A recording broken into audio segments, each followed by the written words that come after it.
Hello everyone. तर मी आहे ऋतू आणि आज मी चालले आहे सोलापूरला, कारण की माझं ॲडमिशन पण घ्यायचं होतं आणि माझ्या फ्रेंडचा बड्डे पण होता. तर तिच्यासाठी गिफ्ट पण घ्यायचं होतं, ते तिला भेटायचं पण होतं, म्हणून आम्ही चाललो होतो. तर आता आम्ही सुद्धा आहोत पंढरपूरमध्ये, कारण की मी राहतेच पंढरपूरला, त्यामुळे पंढरपूरवरूनच सोलापूरला जायचं होतं. तर तुम्ही बघू शकता, मी जाता जाता म्हटलं की तुम्हाला पंढरपूरचं पण दृश्य दाखवावं, कारण की पंढरपूर आहेच खूप छान. तर तुम्ही बघू शकता, त्यांनी इतकं छान केलं आहे पंढरपूरला. जसं की पंढरपूरमध्ये प्रसिद्ध आहे विठ्ठल, तर विठ्ठलाचं सगळीकडे मूर्ती दाखवली आहे वगैरे वगैरे, खूप छान केलेलं आहे. बट एकच प्रॉब्लेम आहे की पावसाळ्यामध्ये पंढरपूरमध्ये जायचं खूप प्रॉब्लेम होतं. जसं की आता तुम्ही बघू शकता, पुढे जाताना एवढी अपदा होते, म्हणजे बघा तुम्ही जाताना कसं होतं ते. ओ माय गॉड, गर्दी पण खूप आहे आणि एकाच रोडवरून सगळेजण जातात पण आणि येतात पण. बघू शकता तुम्ही, हे सगळं पावसामुळे झालेलं आहे आणि अजून पण पाऊस चालू आहे, म्हणूनच आम्ही इतकं पॅक होऊन चाललो आहोत. आणि नंतर आम्ही चाललो आहोत आता पुढे, जसं की सोलापूरला जायच्या रोडने आम्ही त्या मार्गाने चाललो आहोत. अरे बापरे, हे बघ, अरे अरे, आम्हाला काही धडकवतं का काही रिक्षावाला. जाऊ दे, सोडा. आणि हे बघू शकता तुम्ही पंढरपूरचं दृश्य, इतकं छान आहे ना प्लेस. हे आमचं आहे पंढरपूरचं बसस्थानक. जसं की पंढरपूरचं बसस्थानक नंबर 1 मानलं जातं आणि नंबर 2ला आहे बारामतीचं. आणि इथे तुम्ही बघू शकता, इतकी छान मूर्ती आहेत वारकऱ्यांच्या, त्यांच्या मुलांच्या वगैरे. इतकं छान आहे ना पंढरपूरमध्ये. तुम्ही एक वेळेस येऊन नक्कीच भेट द्या पंढरपूरला.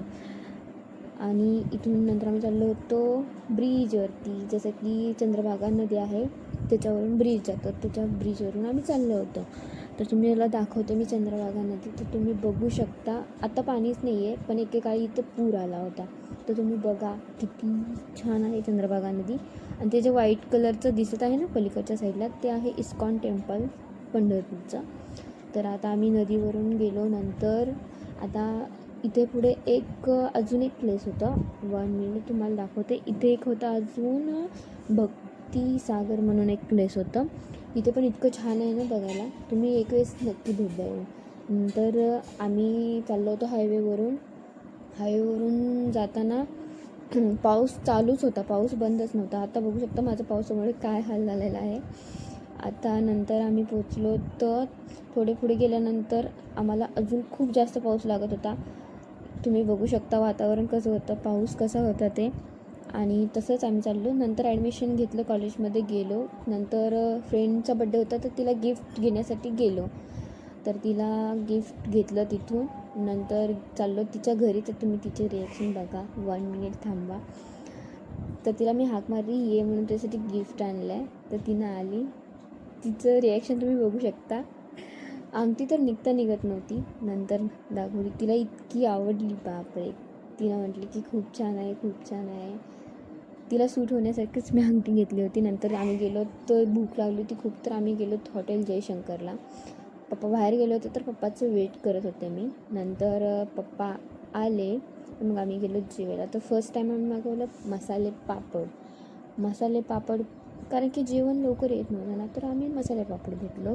मसाले पापड खाईपर्यंत नंतर थोड्या वेळानं आलं जेवण आल्यानंतर आम्ही केलो सुरुवात खायला. तर आम्ही मागवलं होतं रोटी, राईस, दाळ तडका आणि हरा बैंगन. एवढं छान होतं ते पण ना, पण मला पोळलं इतकं छान, पण तसंच खाल्लं मी. आणि नंतर एवढं जास्त जेवण होतं ना, ते आम्ही दोघंच होतो फक्त, आम्हा दोघांना सरतच नव्हतं तेवढं सगळं. तसंच खाल्लो. नंतर मीच पप्पांना म्हणत होती की पप्पा मला बास करायचं आहे, तरी पण पप्पा म्हटले की खा वगैरे असं तसं. तुम्ही बघू शकता माझी हालत काय होती, मी तसंच खात होते. एक रोटी पण मला सरत नव्हती, पण मी पप्पांना म्हटलं खायचं. मी एकटीच का बघू, पप्पांना पण बघा तुम्ही. तर पप्पा पण जेवत आहेत, तुम्ही बघू शकता. नंतर माझी हालत एवढी डेंजर झाली की बास. पप्पांना म्हणाले की तुम्ही घ्या, बास झालं. आणि मी पप्पांना आमच्या कॉलेजमधली कथा पण सांगितली की आम्ही ज्यावेळेस ट्रिपला गेलो होतो, त्यावेळेस मुलांनी 10 रोटी खाल्ल्या होत्या आमच्या कॉलेजमधल्या. तर पप्पांना विश्वासच पटत नव्हता. मी सांगितलं, मी म्हटलं मला बास आता. नंतर आम्ही चाललो माघारी. तर तुम्ही बघू शकता एवढा पाऊस येत होता तरी पण मी व्हिडिओ बनवत होते, कारण की तुम्हाला दाखवायचं होतं. आणि बघू शकता तुम्ही पाऊस एवढा चालू आहे, खूप डेंजर पाऊस चालू आहे. आणि त्यातनं आम्ही टू व्हीलरवरती होतो आणि आम्ही सध्या आता मोहोळच्या अलीकडे होतो. तर तुम्ही बघू शकता नाईट झाली होती तरी इतकं छान दिसत होतं सगळं, लाईटिंग वगैरे इतकं छान आहे ना हायवेला, खूप छान. तर असं वाटत होतं की कधी एकदा मी घरी पोहोचते. सो फायनली आम्ही घराच्या जवळ